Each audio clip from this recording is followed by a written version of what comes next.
எத்தனை பெண்களை கடந்திருப்பேன், இப்படி என் மனம் துடித்ததில்லை.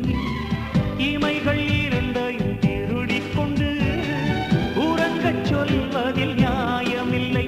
நீ வருவாயோ இல்லை மறைவாயோ, ஏ ஏ ஏ ஏ தன்னை தருவாயோ இல்லை கரைவாயோ.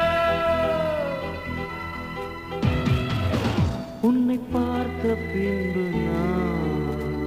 நானாக